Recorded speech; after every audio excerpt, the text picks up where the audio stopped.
Hey, it's a special unscheduled illegal shift. The illegal shift's so illegal that it's unscheduled. I'm Jason Kiefer. Today we're going to talk about Tua's trauma. That's right. The Dolphins quarterback, leading man, calls on him to retire after the latest concussion. But what should he do? And should we all just accept that football is dangerous, or should we start putting on the kid gloves?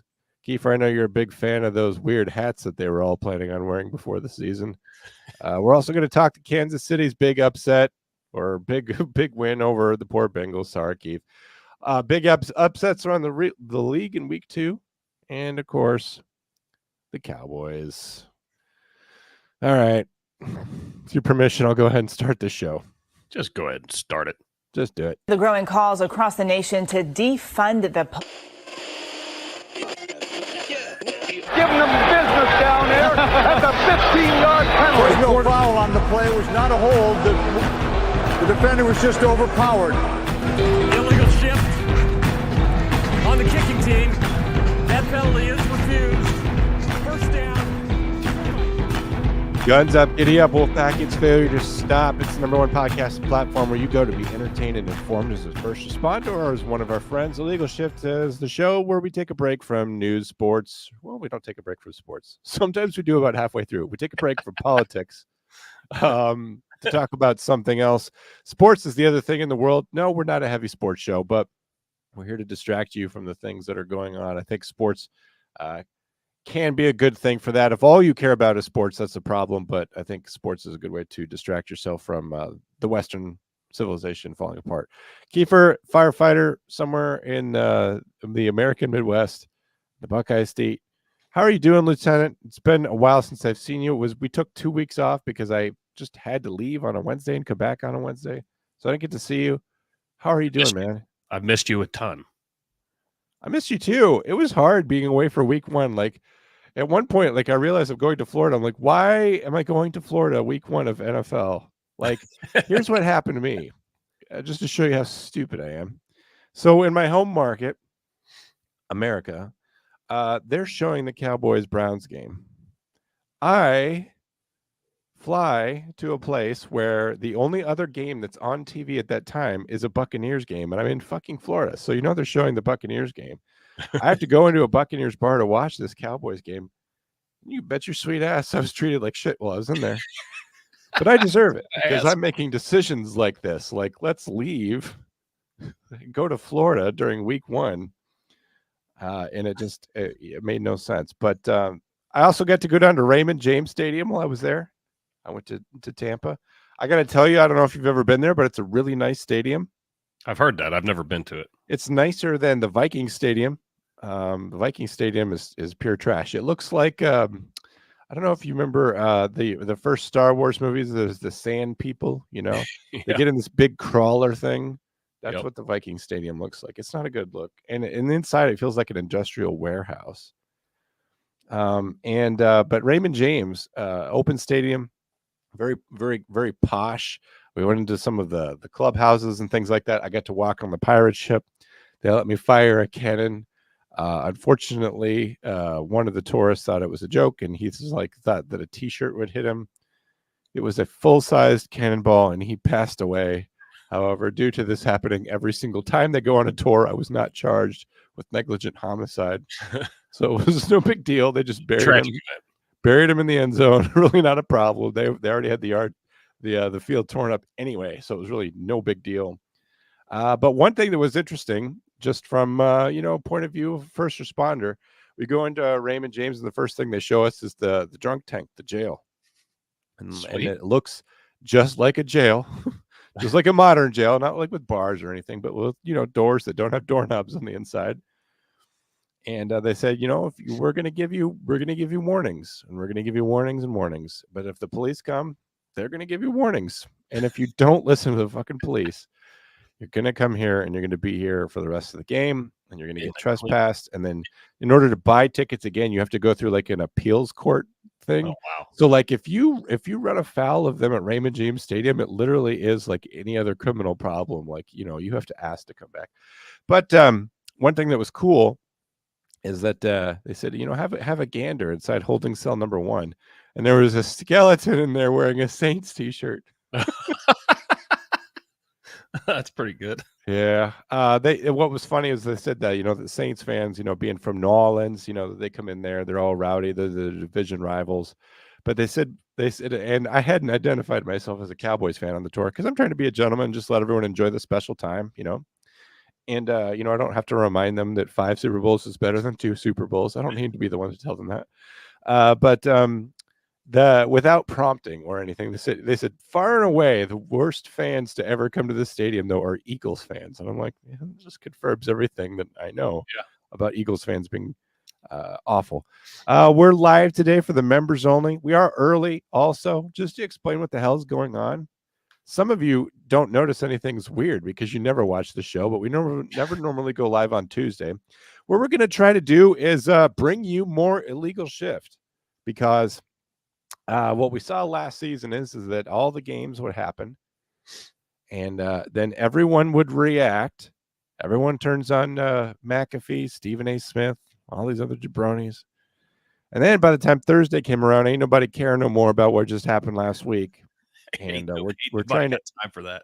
Yeah, we're trying to edge people out a little bit. So this is your way to get our initial reactions. And then later in the week, we're thinking Wednesday or Thursday, we'll kind of, do our picks for week 3, look ahead, take a look at any other sports news going on. But we're just, kind of maybe smaller shows twice a week. And we'll see if I survive. I am battling a head cold right now. I am physically weakened every time the Cowboys don't win. So if you're praying for them to have a bad season, it's the same as wishing death upon me, just so you know. But let's acknowledge some people who are in the chat. Foxy's here. Also, a Batty Beatty. Is that how you pronounce that? She says her team lost and she doesn't want to talk about it. Well, I don't know who your team is, so I don't know how to talk about it or how to not talk about it. If you wanted to indicate who your team is in the chats, we could offer you condolences, or we could rip you a new one. Or you can jump on into water's fine. We're all feeling it with you. Take a little bit of a risk there. Armory Knight's here. Armory is asking me how I'm feeling. I woke up wishing I hadn't made this commitment, but that's okay. I feel that way every day. That has nothing to do with really being sick. Oh, 49ers. Boo-hoo. Oh, guess it turns out that without Christian McCaffrey, Brock Purdy is exposed as a charlatan. Charlatan. Isn't it ironic though? Hold on. I just got to apologize. Thank you for saying who it was. It's all right. Keep going, Keith. It's just ironic how McCaffrey's out the beginning of every season. Like every fantasy draft that I've been in, McCaffrey's usually number 1 to go. Right. And then right before week 1, something happens. I mean, he comes back and plays well, but he's always hurt at the beginning of the season. I just don't understand it.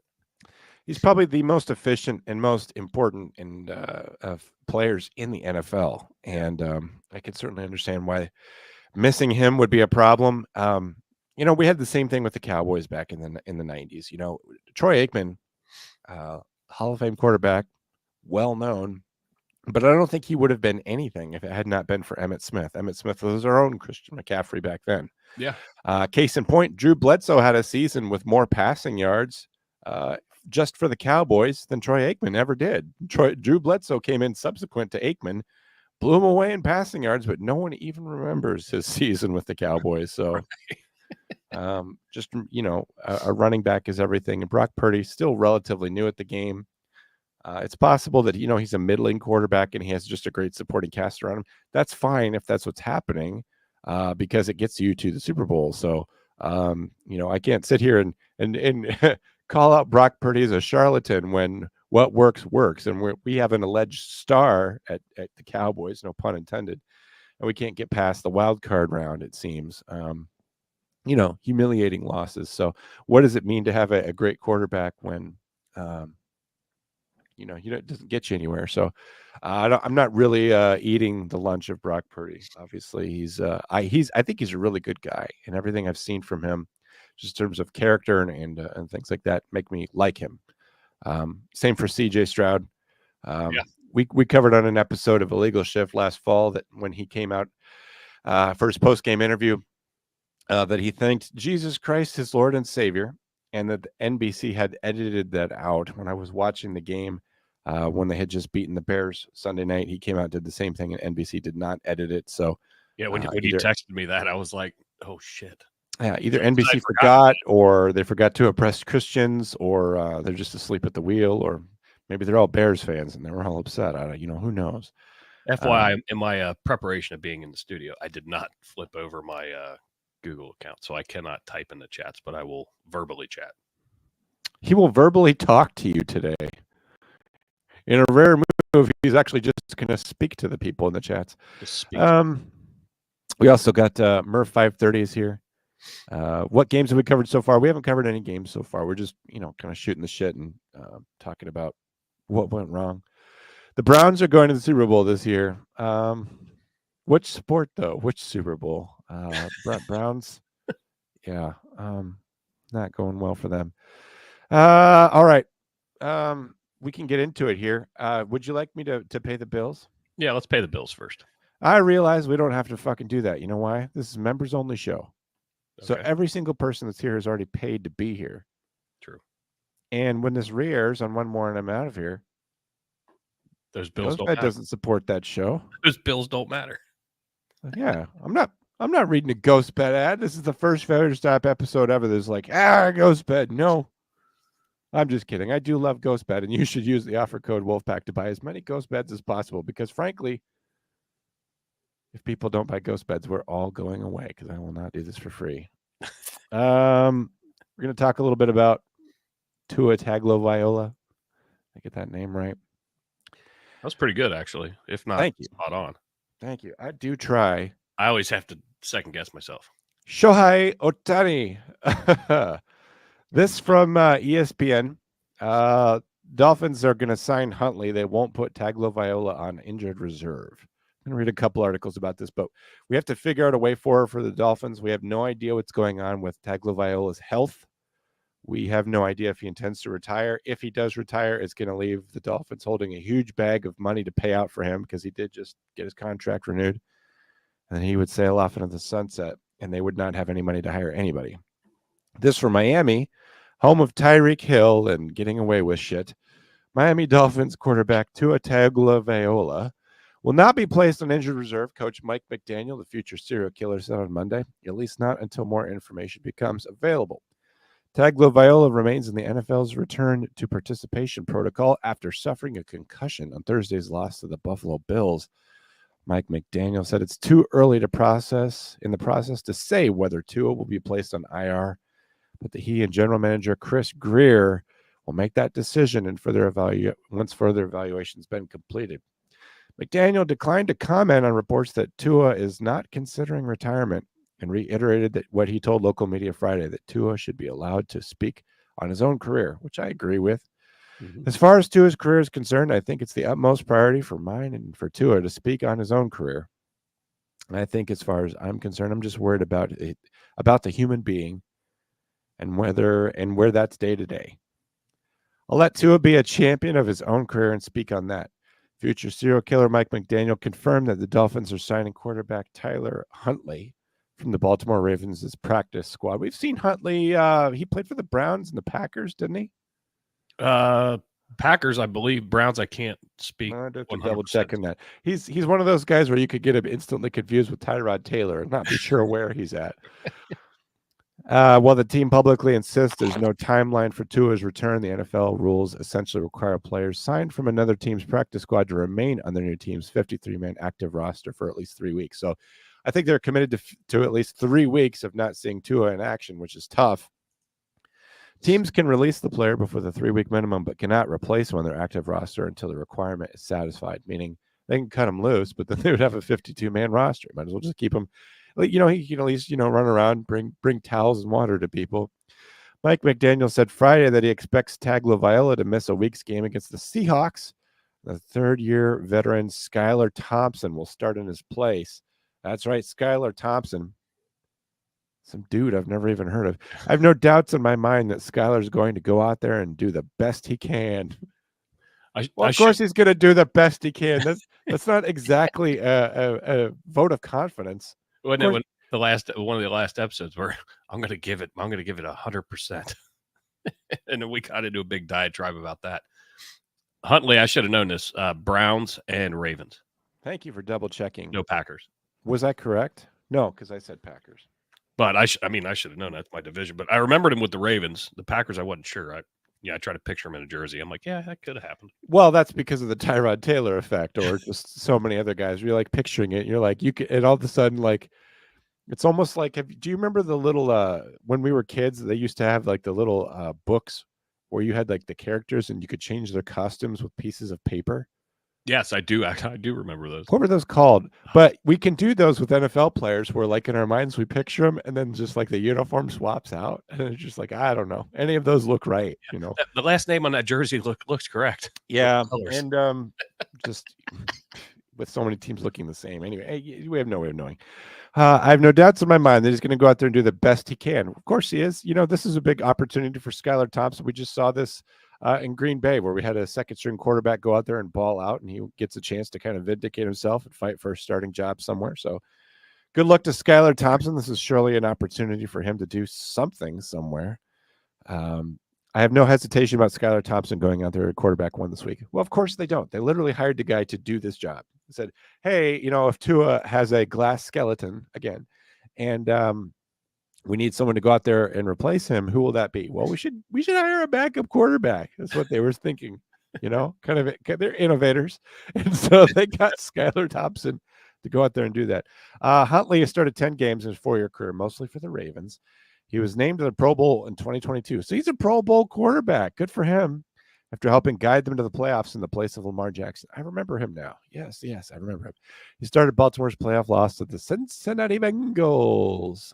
Thompson, on the other hand, did not play during the 2023 season, but he started games as a rookie in 2022, including a playoff loss on the road to the Bills. So he knows how to lose to the Bills, but luckily they already did that. And the next Bills game probably is in the next 3 weeks. McDaniel said the move to add Huntley was not a direct reflection from Skylar. It was made to bolster the team's depth. Yeah, I would do the same thing because you literally have no, you know, if Huntley's available, he's a Pro Bowl quarterback, and you have no idea what's going on with Tua.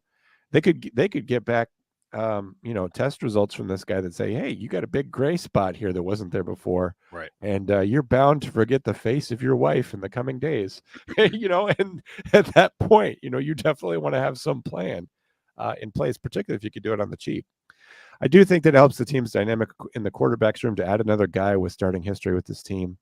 Huntley is a guy that's a signal caller, a team that can get behind. I think it's more directly to as a backup to Skylar. And you always get competition play when that's out there in the field. Yeah, Skylar, if he knows that there's one more guy, you know, not that he's not going to play his hardest, but he definitely has a fire lit under him to do his best.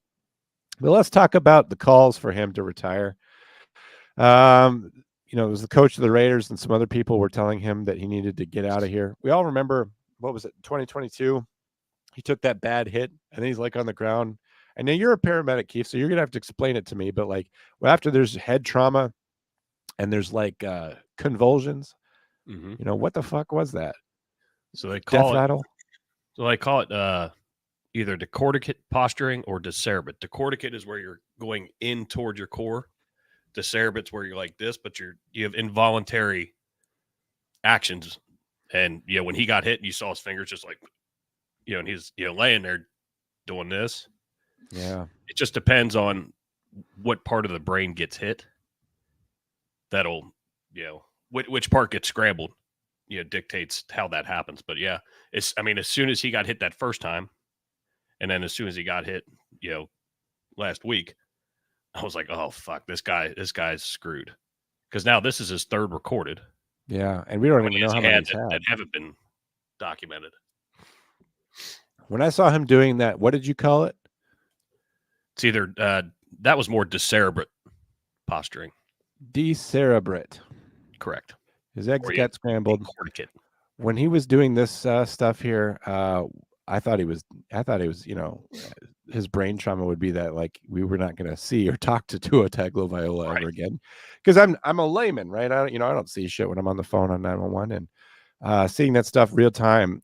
First of all, you know, it was terrible, but it was also, you know, a tad humiliating for him too to be in an acute medical emergency in front of everyone. I don't even have to explain the irony of Damar Hamlin being the one to lay him I out. was just going to say that. What are your thoughts on that?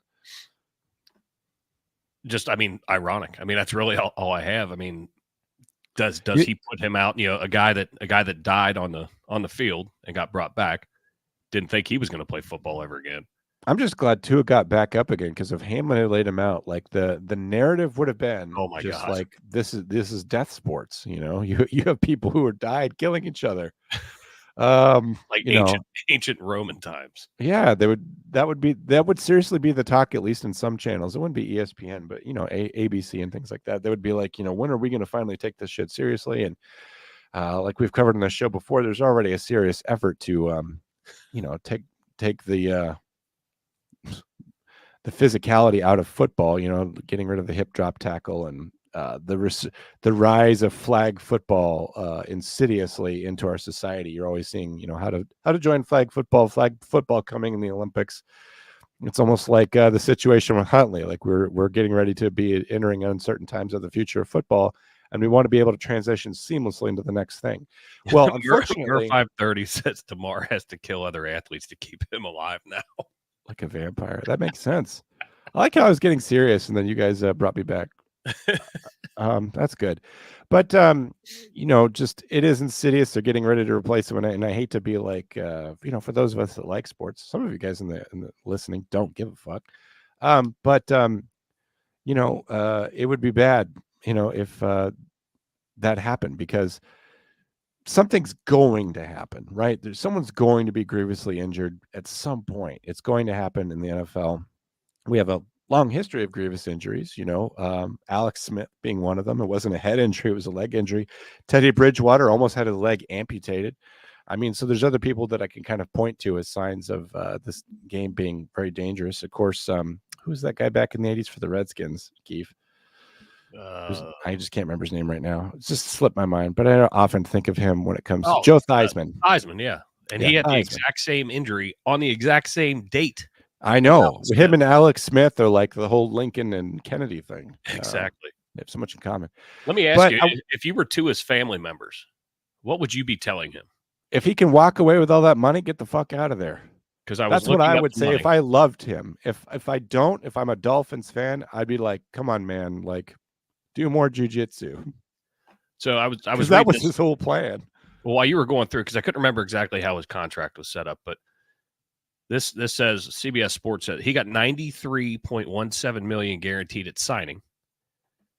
If he walks away voluntarily, then the 2025 guarantees will be void. He's got $50 million guaranteed in 25, and then this is in quotes. It says, do you want to walk away from that? Retirement voids guarantees. Now the Dolphins could honor the guarantee if they chose to, but most teams don't do that. It gets worse. His $42 million signing bonus is at risk.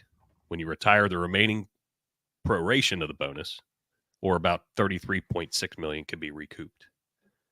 Still a lot of money. I hear what you're saying. He has already made millions and millions of dollars. He's got generation wealth for his family. Mm-hmm. It's hard to leave that much on the table, but it's literally a gambling metaphor, right? Like you've won big. You've got a big stack of money. You've got a system worked down where basically you just have to show up, and you're gonna walk away with a lot more. But what kind of life are you gonna walk away to? And it's not for me to say. I'm not telling him to do anything. You know, he's a decision he's got to make for himself. People calling on to him retire, by and large, are just doing that because they care about him and they've seen him when he was doing all this stuff. You know, I think that would be his smartest move personally, but. You know, I do too, because like we don't want him to go full Antonio Brown, and that is what will medically happen to him if he keeps playing. He will lose his mind. He will fight garbage men, and he will have unpaid bills of small amounts to plumbers if he does not if he does not do this. In all seriousness, though, I mean, we just, you know, you have no idea what could happen. And do you think he would benefit from wearing one of those Guardian caps? Do you think he should be the first player to go out there and be like, you know what, I'm going to look like a horse's ass, but I'm not walking away from all this money, and I'm not getting another concussion, so I'm going to wear one of these big oversized Guardian caps? What do you think? I think he's probably too far past that. But there was a Browns player that was wearing one during the game. I can't remember who it was. Was there really? There was one already that was wearing one? Yep. Looked odd as hell. Did they make fun of him? No, they applauded him for taking the step. That's Oh what the man, announcer said. so gross. I don't like that. I don't like that. A helmet is for advertising. That's all I care about. That it's for. It looked just like the Cleveland helmet. Well, what does that mean? Cleveland doesn't have a logo, so I'm just saying. Somebody that has a logo, like they could do one for Dallas with the star on the side. They just make it with the star.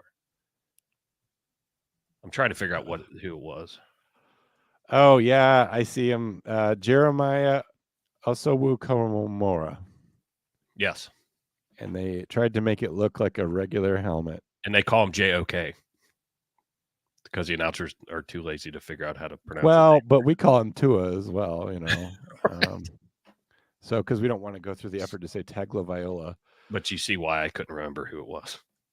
I got you. So I'm looking at that picture, and if anyone's really actually interested in what it looks like, it just kind of looks like a fabric oversized helmet. They are all going to look like that soon. That's depressing. Not happy to see that. Anyway, but this from the Miami Herald. This is by an opinion piece by Greg Coate saying, "Hey, Raiders coach and everyone else telling Tua to retire. Shut up. It's his life. It's his call." So Greg Coate is allowed to have his opinion, which is everyone else shut up. But the coach of the Raiders is not allowed to have his own opinion, and nor is America. Isn't it ironic? Have you ever noticed the irony when someone's opinion is everyone needs to shut up? It's good opinion, bud. All right. Tua Tagovailoa has not yet walked off the field. Had not yet walked off the field Thursday night under his own power when the cacophony of unsolicited advice began pouring out from all around. He should retire, America declared. I am a part of America. I didn't declare that.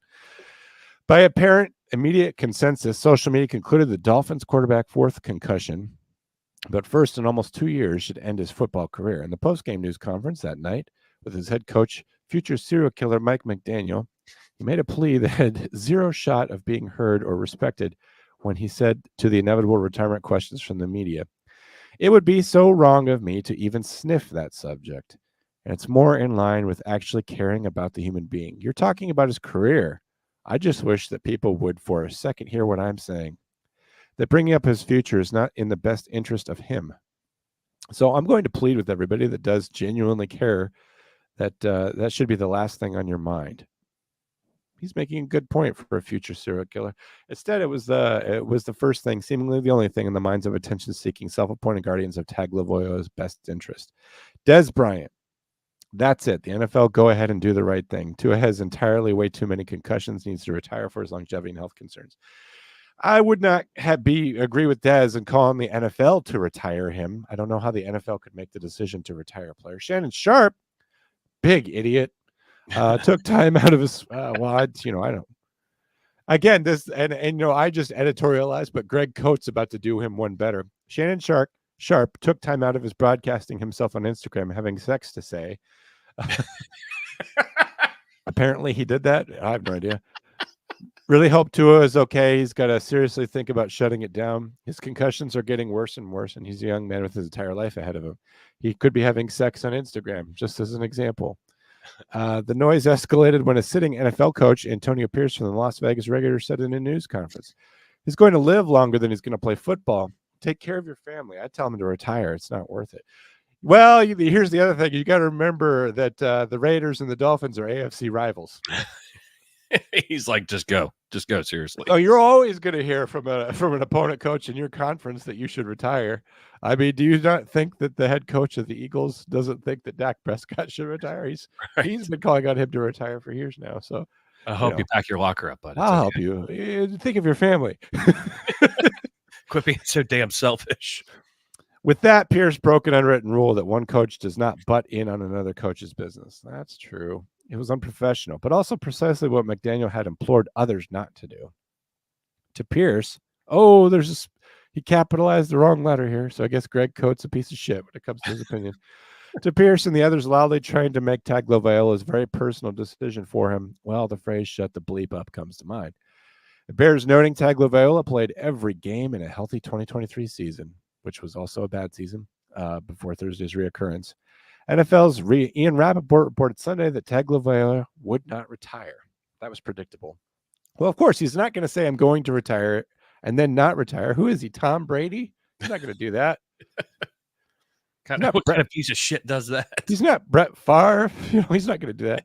He's obviously going to say like, no, I'm not going to retire, and then think about it, and then not have all this controversy and cause this scramble for the plan for the Dolphins. He obviously wants to take his time, so he's going to say, I'm not retiring. So we'll see what he does. Backup Skylar Thompson will start versus Seattle. They're going to get Tyler Huntley on board, which is what we already talked about. They've not put him on injured reserve, suggesting hope that he'll return within a month. Keith, what do you think you should do? Like, honestly, just shoot from the hip. You're not the coach of the Raiders. You can say whatever you want to say. I mean, just being medical and seeing time and time again him on the field looking like that, and then with all the CTE talk and everything else, if I had that much money already, just already sitting in my bank account plus a little bit more coming, dude, I'm out. I'm dropping my shit. I'll go be a fucking analyst or something. Somebody would hire him for his football expertise or coach. Yeah, I mean, there's all kinds of prospects. He would have options. The thing is that even that cycle isn't forever. Look at RG3. He's already, not doing any kind of analysis or anything. How much fucking either. money do you need, though? RG3 still has a lot of money. And yeah, he got fired. He was a shitty announcer. He deserved to get fired. He didn't do a good job. He didn't do a good job as a quarterback. I'm sorry, I didn't know you hated RG3 this much. I wouldn't have mentioned his name. It's just facts. But how much money does one need? Well, I don't know. This is America. Isn't the answer always? You keep saying generational wealth, and yeah, that's what it is. Are you mad at me? The answer to how much more money does anyone need is always just a little bit more. How much more money do you need, Keith? Because you're not retiring. Well, I hate to turn the tables on you. So I'm also a dumb fireman that doesesn't make that much money. So yeah, you just run into fires. I need a lot. Your situation eerily similar. You just had testicular torsion after an event at an abandoned building, trying to rescue an antique abandoned building. So I don't know. I just look at it like these guys are. Somebody in the chats, said something about driving away in a $500,000 car and go home to your big mansion, whatever. I mean, I get it. And if that's the lifestyle that you have already set yourself up to continue, then yeah, I guess you play. But if you can learn how to throttle it back a little bit with your gazillions of Scrooge McDuck fucking money, then you learn how to live. You live like that. Is this the politics of envy? Do we believe that some people don't deserve to be paid and that their money who should have that money? If it comes down to where I'm a vegetable in a wheelchair, potentially next week, if I get, behind the center, yeah, guess what? I'm going to think long and hard about that. But people in wheelchairs get away with a lot of shit. They park wherever they want. I mean, what the fuck? Park wherever they want. I mean, now you're adding a whole other layer of benefits. So now we're bringing dead leg into it. Yes, but I mean, you get millions of dollars and you can park wherever you want. I don't know. It seems like there's a sweet spot, right? Where you should aim for a minimum amount of crippling, but also a maximum amount. Because I'm poor. It's only because I'm poor I get angry. Oh, well, don't get angry. Maybe if you write him a letter or something, maybe he'll send you some money. I don't know. So did you? I guess I wanted to adjust the chats a little bit. Murph530 says, I still love seeing all the Bears fans say that Caleb is still the best quarterback ever, and 2 dropped passes would change the whole narrative. Even as a Raiders fans, the delusion is real in Chi-Town. Yeah, that was not a good game. Here's the thing. Caleb Williams has played 2 games in the NFL. It's going to take some time for Chicago to figure that out. I would say 2 to 3 years before Chicago could actually expect to do that. However, Chicago always kind of cuts and runs. Ironically, Fields is playing better than Williams, and they might have been better just standing pat with Fields. But it wasn't a good game for Chicago. But what do you expect? It's Chicago, so I don't know. I wasn't really prepared to talk about Chicago. If you want to, we can, but. Houston's a better team. To me, that kind of boils it down to that they wanted to gamble and they thought that Caleb Williams would be the next CJ Stroud. They thought he was going to be able to come off of a college roster and be absolutely hot. CJ Stroud is a phenomenon, and Caleb Williams, no matter how good he is, isn't necessarily going to be a phenomenon. Well, yeah, Caleb Williams, he still needs to prove himself in the NFL. Like you said, it's only his second game in the NFL. He had a very, very good first game. get that. But guess what? Any given Sunday, and he isn't CJ Stroud. Yeah.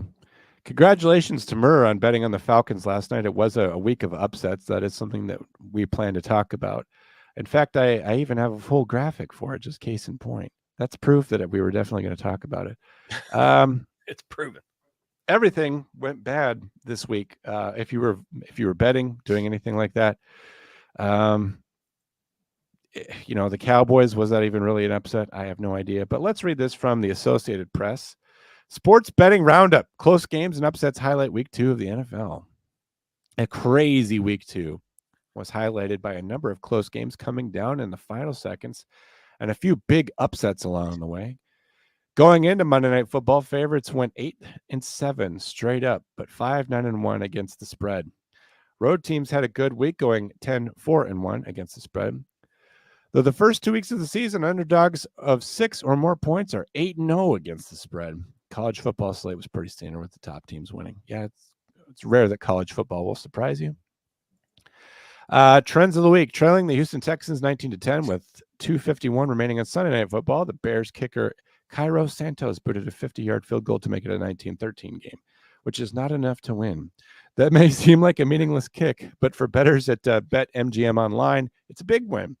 It allowed the Bears to force a push, which the Bears are also doing whenever they bear down, when they begin the final score as the line closed with the Texans favored by 6 points. In NFL betting against the spread, 77% of the bets and 80% of the money was on the Texans. The game knotted at 17. Late in the fourth quarter, Aaron Rodgers led the New York Jets down the field to set up a touchdown by Braylon Allen, giving the team a 24-17 win over the meaningless Tennessee Titans in what was surely a boring game that had zero risks in it. The score not only gave the Jets the win, but by not settling for a field goal, allowed them to cover the 4-point spread. The Jets were taking in 65% of the bets and 72% of the money against the spread betting. Upsets of the week: three most bet teams in terms of money were the Baltimore Ravens, who lost, the Cowboys, who lost, and the 49ers, who spectacularly lost. And I don't mean to put down anybody, but did we really think the Niners were going to lose to the Vikings and Sam Darnold? No way. The Vikings put something in their water. I mean, it wasn't just for Christian McCaffrey. Not only did all three teams fail to cover the spread, all three teams lost straight up. Disappointing game for the Cowboys. Obviously, we were just 2 games removed from our most humiliating defeat in team history against the Packers. Last week, I didn't get a chance to talk about this because I was away. But when the Browns were getting their asses kicked by the Cowboys, first of all, let me describe it to you this way. Number one, I was depressed, stayed in the hotel room most of the day, decided I needed to go to the beach, but I didn't want to drive all the way to Cocoa Beach with the nice beaches. So take me to the nearest beach, near swimming beach. It took me to a beach, but there's a big rock in it.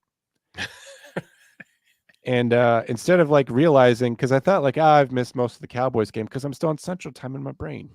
I thought it's third quarter by now. I'm not going to bother to go find a bar that has the game on. You don't have to somehow seek out a bar and try to watch it or whatever. But I was thrashed down upon the rocks. My foot was splayed open, and a pool of blood began attracting the sharks without alerting anyone else that I had filled the swimming water with copious amounts of blood. I quietly left, gently sobbing, walking barefoot with a jagged open wound through the sand and into the disastrously filthy men's public restroom to try to clean myself so that I did not get my rental Jeep Wrangler filled with blood or to attract any more attention as someone who has just been slain in the ocean. I drove to Walmart and I bought just a big fucking bottle of hydrogen peroxide. I sat on my tailgate and just poured hydrogen peroxide over my foot because I had walked through the beach. I'd been injured in the sea, and I had walked barefoot through that men's bathroom, and I knew that some sort of hepatitis X was growing inside of me, some sort of new powerful disease, and I had to kill it. You could just feel it. Anyway, by the time I had tended to my own wounds and cried about my own grievous mistakes, I checked the Cowboys score because I had to sit there waiting for the hydrogen peroxide to dry. This is all true, by the way. I saw that it was still early in the first half. I'm like, oh, idiot. Instead of driving to the beach and being cast down upon the rocks and splayed open for all the sharks to see, I could have just immediately gone and tried to find this Cowboys game, which didn't start till 1 o'clock. I'm not used to Eastern time. So anyway, I went to go to this bar called the Key West, which really doesn't make sense because I was nowhere near that. Full of Bucs fans, very fucking annoying people. There's a whole bunch of people gathered around the Cowboys game on this big screen, and I'm like, I'll be safe here. Unfortunately, there's a bizarre phenomenon amongst Americans, and you can when I explain this to you, you'll not be surprised because we have Americans that will vote for Joe Biden. We obviously have pedophiles. Bad people are out there. But apparently there's a class of people, and I'm not surprised to find them in Florida either, that wake up and go to the bar on a Sunday and gather around a TV where the Cowboys are playing in order to watch the Cowboys lose. Because they were not Cowboys fans. They were not fans of any team. They just hated the Cowboys. Unfortunately, there's no merchandise or wear for people that just hate things because it's hard to just put on stuff without automatically showing support. So I'm sitting there, and at one point, someone's kind of dogging on the Cowboys had an opportunity to set like an NFL record kick, and they decided to have a delay of game, which put them out of field goal range. Weird choice. That was like what, a 66 yard or some shit. Yes, but the thing is that Brandon Aubrey was making those kicks in preseason. Mm-hmm. And I said that to a guy, some fucking Floridian jabroni. I said he was making that in the preseason. The guy just looks at me, just like, why are you talking to me? I don't, because we're in a bar, we're all watching a game together, and you're like saying that this kick's impossible when he did it 2 weeks ago. Fuck me for knowing something and then saying it out loud. I didn't speak the rest of the day. I also didn't. Well, I literally didn't talk to anyone else. I didn't encounter another human being. But also, the bartender would not bring me a replacement beer, so I had one beer and I sat there for 2 hours. It's fine. Not even mad. But anyway, where was I going? So I'd missed most of the first half of this game. Score was pretty high. The Browns were getting beaten handily. But you know what? I watched the third quarter. I watched the fourth quarter, and what I saw was an inept offense. I didn't see a whole lot going on. I saw a whole lot of punting and shit. And I'm trying to rationalize my mind. I'm like, well, the Cowboys already have this game beat. They don't need to be showing their hand. They don't need to be like opening the playbook for to get on tape for next week. They might as well keep that shit secret. Just play Pop Warner from here. Walk out of here with the win. However, I then remembered who the Dallas Cowboys are, as much as I am forced by law to love them, and how much I would love to leave them but can't. I'm in a domestic violence situation where they will beat me up emotionally, and I will just take it. But last year, the Cowboys came out of the gate and they humiliated the Giants, which is the Cowboys' tradition. And we all thought that the Cowboys were the team to beat last year. The fact that the overreaction of week one is always like, oh, the Dallas Cowboys, amazing Super Bowl contenders. Just watch. It'll be them and the Chiefs in the Super Bowl this year. We saw how that worked out. We saw that they, were humbled by the Packers in the first round of the playoffs, as they always are. And so when they were beating the Browns, I'm just like, I'm not going to take this as anything, because even though the Browns have been, they've been, back lately, particularly with the floundering of the Steelers in the AFC North, it's still the fucking Browns. And the pressures and things that I saw in Deshaun Watson were encouraging, but not convincing. Case in point, Derek Carr just went out there and looked like an MVP. He averaged 11 yards per attempt. He was never under any kind of pressure at any point. And even when he was under the smallest amount of pressure, he would throw for 20 yards.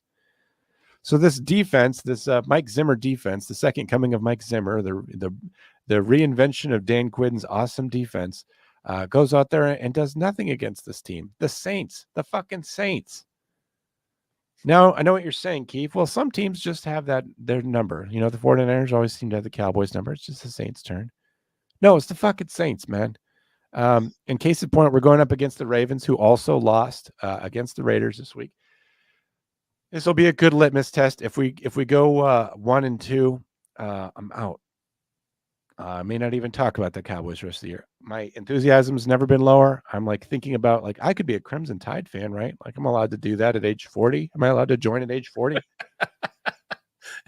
You got to fill out your application first. Do I have to send Alabama? Do I have to send Alabama? I can't wait to. I send to Alabama like the full form requesting to be a Crimson Tide fan. They're just like, yeah, you're not accepted to Alabama because they're thinking like it's an academic thing. They're trying to get into school. Or I'll be accepted. They're just like, click this link for registration for this, coming semester or whatever. I'm just like, well, I don't. You want to you go to can school. matriculate in. They're just like, what's your major? You didn't put that on the form. Like, long snapping, Football. football major. That's what I care about. I don't care about it. I don't care about your award-winning geology program. I don't give a fuck about that. Anyway, things are going bad. Cardinals also played really well. I mean, what do you say about that? Kyler Murray, great quarterback. Apparently, we all just forgot that he is a great quarterback because he went out there and balled out. Marvin Harrison Jr., I guess, adding a critical piece. Mm-hmm. But they went out there and beat the Rams, which have been heavy hitters in that division for some time now. We forgot, though, that a couple years ago, the Cardinals did go 7-0 to start before Kyler Murray was injured or whatever. Is it possible that this tiny little quarterback out in the desert could be doing big things in the West? Keith, what do you think? Potentially. I mean, I always knew he had it in him, but like he just, last year, and then with all the controversy about him not knowing the playbook and playing video games and all that shit hit the media. And then I think he kind of flipped a switch where he's like, oh, I better take this seriously. But I've always thought Kyler Murray was a good quarterback. And the fact that you're adding Harrison Jr., Trey McBride, their tight end, is really good. I mean, he's got a lot of weapons around him. So I think he could do big things, but that blowout against the Rams, I'm not over, week 2 overreacting either. I mean, let's overreact. Let's go straight to overreactions. Oh my God. The Lions are back to their old form of losing.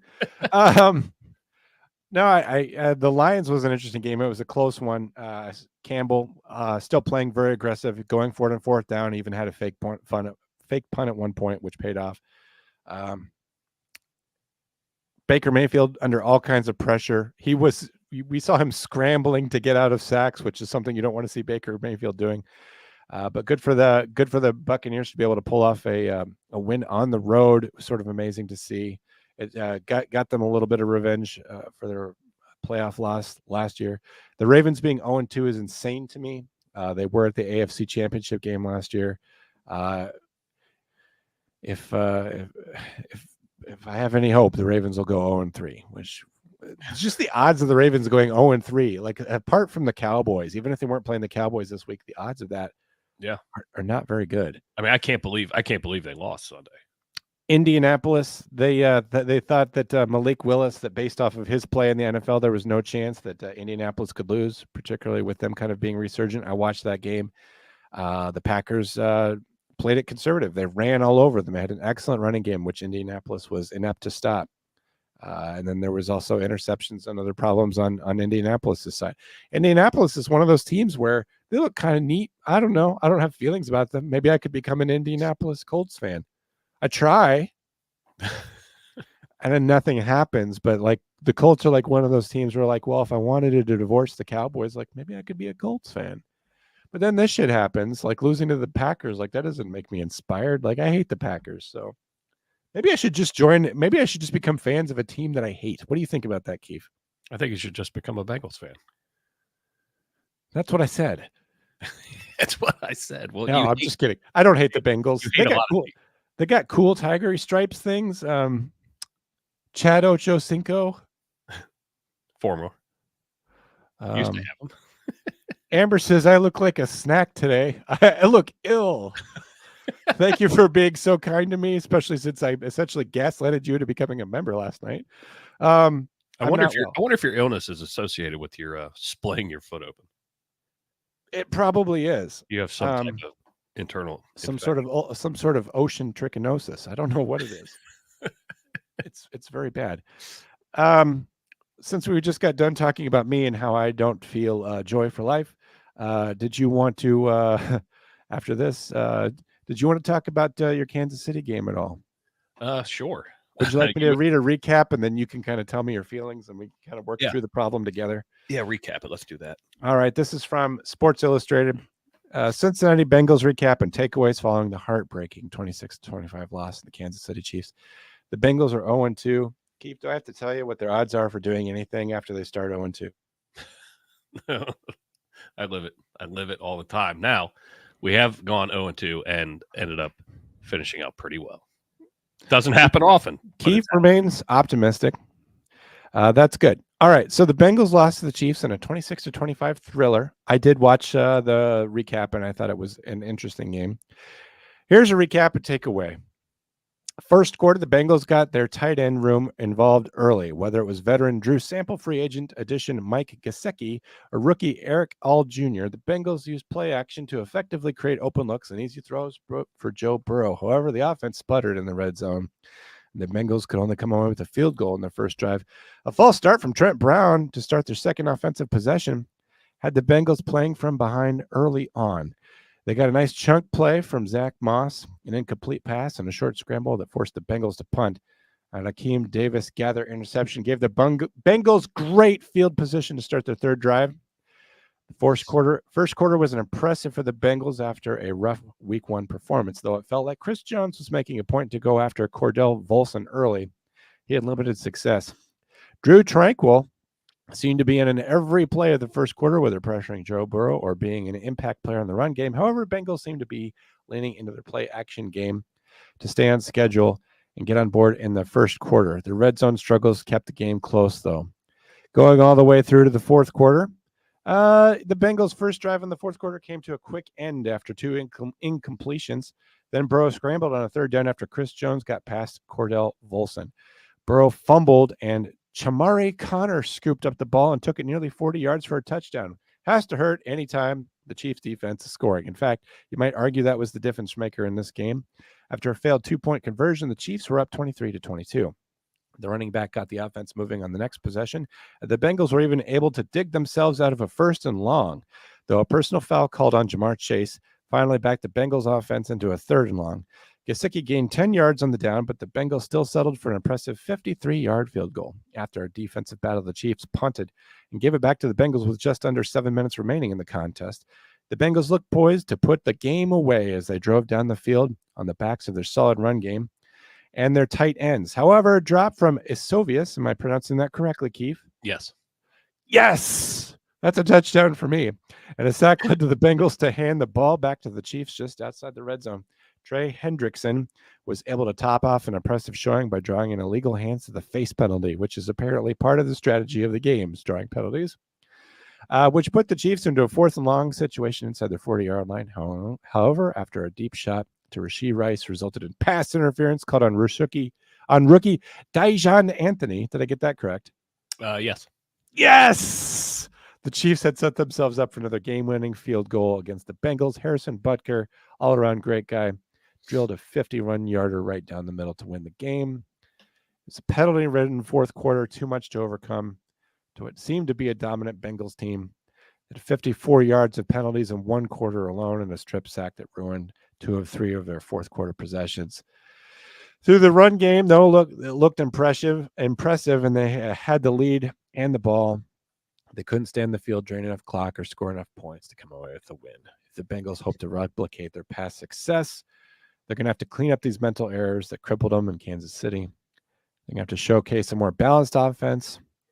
Their defense did more than enough to secure a victory by taking multiple possessions away from Patrick Mahomes and the Chiefs' offensive unit. It was a heartbreaking loss. The Bengals fans showed that they can do on both sides of the ball, even without a key player like T. Higgins, who's supposed to return next week, if I'm not mistaken, and a limited interior defensive line unit. Keith, you watched that game. I was texting you during the game. You said, don't text me during the game. I just want to be alone. You said, because at one point, like, things were going well. And I'm like, oh man, you must feel happy. Because after the last week, you're like, I don't feel anything until the game's over. Until I get zeros in the fourth. Yeah. And you see how it worked out. But there's so many things to break down with that. But Cam Taylor-Britt had a fucking phenomenal interception. I don't know if you saw the highlight of that. It made it was absolutely phenomenal. One-handed interception behind him. So that obviously got, I was at the firehouse. Everybody, was all excited, and We needed something. Well, I think there was, up until the end, I think 5 lead changes. So it was a very interesting game to watch. Pins and needles the whole time. But there were 3 things that, and right before we went live, we were talking. I mean, the Bengals lost that game. There's no doubt. But there were 3 things that made that to where you can sit there and be like, okay, yeah, you deserve to lose. When your kicker misses an extra point, should never happen. Missed an extra point.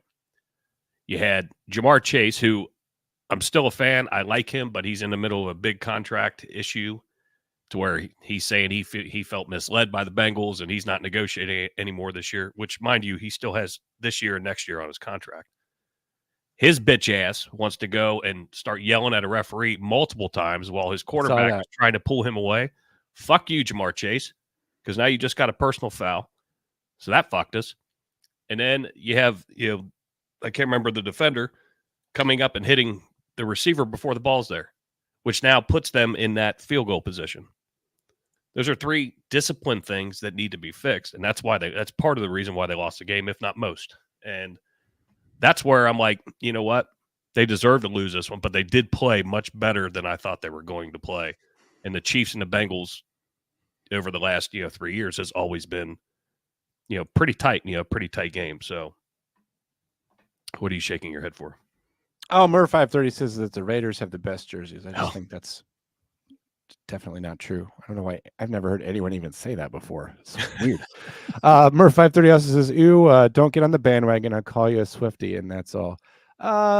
What's funny is that I went to the Raymond James Stadium, home of the Buccaneers, and they have a big picture of Taylor Swift in there as well. So I think she's insidiously taking over many teams in the NFL. I guess she had a concert there or something. I guess it was a big thing.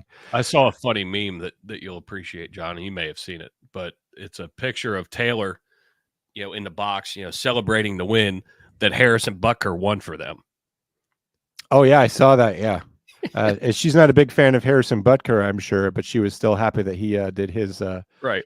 Had his kick to win the game. Ironically, the biggest man hater on the planet is now cheering for the one that, in quotes, said that women should be in the kitchen.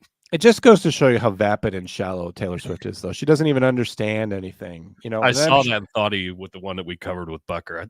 I saw that meme. I was like, "Oh, John, I like that one." And I'm sure Taylor Swift doesn't even have any like real convictions, anything beyond like the talking points, the level of a meme. So that was I did see her cheer when Butker kicked it, and I hadn't drawn the connection that she must automatically hate Harrison Butker, but I thought that was funny. I did know that Kelsey didn't agree with what he said, that women might make the choice to be happy by being a homemaker. How dare women get to exercise their freedom to choose to be moms, and this country does not need moms, obviously. No, fuck, we want everyone to be like me, apparently, is what Taylor Swift wants. Foxy says, where's the deeper voice, John? Deadleg gets more of a radio voice when he's sick. You know why? Because I wake up early and I take Mucinex. I'm not going to let illness affect my work. I realize that my voice is what sells this job, right? It's not my face, even though Amber thinks I look like a snack. That it's my voice that does it. She uses battery operated tools, not gas powered. I don't even know who you're referring to, but it's funny just because I think that's a put down. Amber says, I know nothing about sports except what a jack strap is. All right. I don't know if why that was so funny, but I really did like that, Amber. Thank you. That was very good. Amber, I'm sure you can handle some balls. I'm so glad this is a place for singles to flirt in the morning. If we do nothing else, that's what this show is. The illegal shift singles hour. Yes, the illegal. We should just change it over to basically just being Tinder live somehow. I can handle the balls. I'm just not good at choreographing plays. I prefer on-the-spot handling. All right.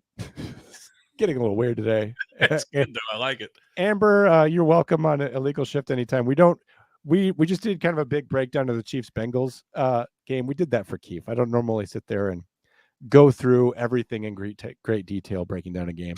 He doesn't placate me like that. Amber's an expert on sexual harassment, so we got to be careful on that, unless we're looking to all get sued by each other, for each other. That's all I've got for this edition of Illegal Shift. I wanted this episode to be 35 minutes long. However, it is our typical hour long. We will be back later this week. We'll be looking at what's going on in the news.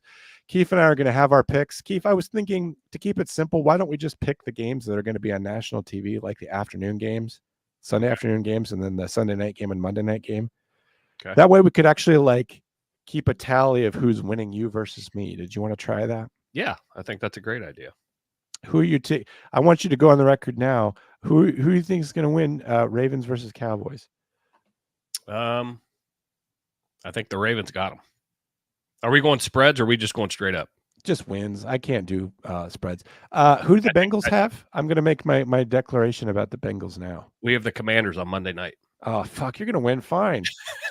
Fuck. Why do you get the Commanders? God damn it. And you've got a pissed off Ravens team. Yes, with something to prove. And it's the Cowboys, but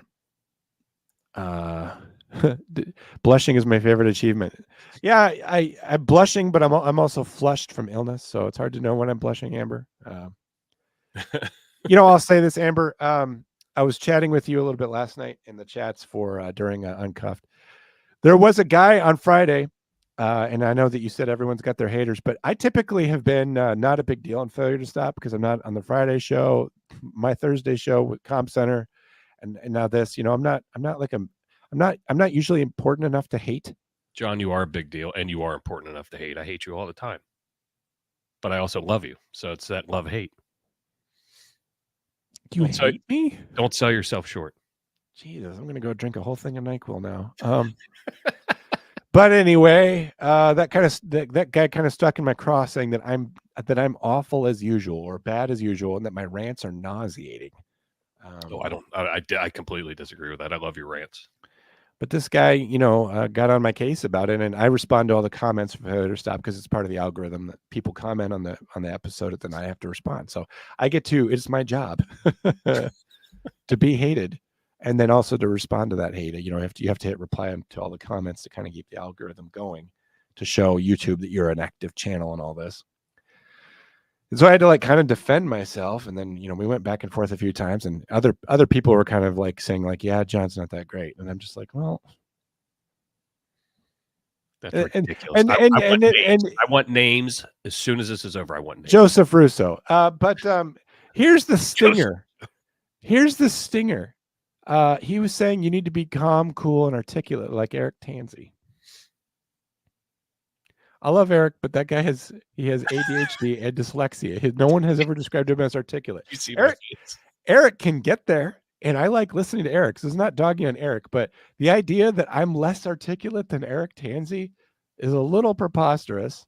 And again, I'm not dogging on Eric because we all love him, but but I said to the guy, what you're essentially asking for is two Eric Tanseys. Why should I be like Eric Tansey? If anything, if you want an interesting podcast, two guys should contrast each other a lot. Keith, you and I agree a lot. And, sometimes I try to pick fights with you just for the sake of drama or whatever. And then we fight.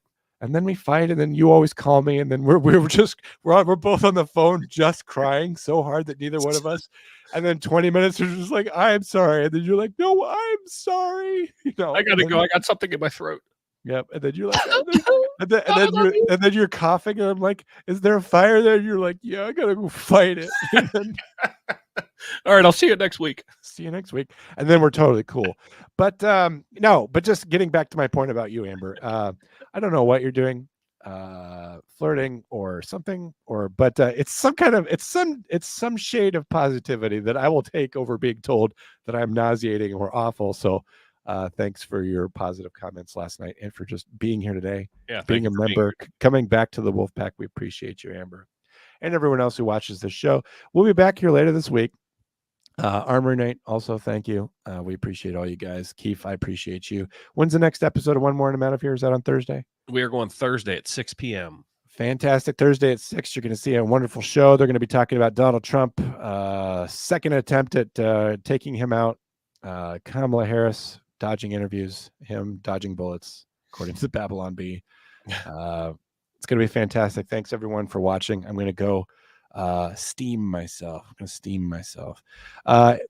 Amber, follow me on Instagram. You can follow Keith on at jkeith21. I'm at I Stand Correct. You can follow us on there if you want to see what we're doing. Also, have one more and I'm out of here on Instagram. It's just Also, one more and I'm out of here. Keith does have multiple things. So do that. We will catch up with you guys later in the week. Thanks for dropping in on this Tuesday morning to catch up with us and watch. We appreciate you. Keith, you have a good day. I'll talk to you later, buddy. John, I missed you and I love you. I love you too. Love all you guys. Feel better. I'll try. I'll Bye, try not to Brittany. bother you Bye, anymore. Murr. Bye, Armory. Bye, Bye, Amber. everybody. Bye, Michael Hendricks. Bye, everybody. Guns up. Giddy up. Goodbye, America.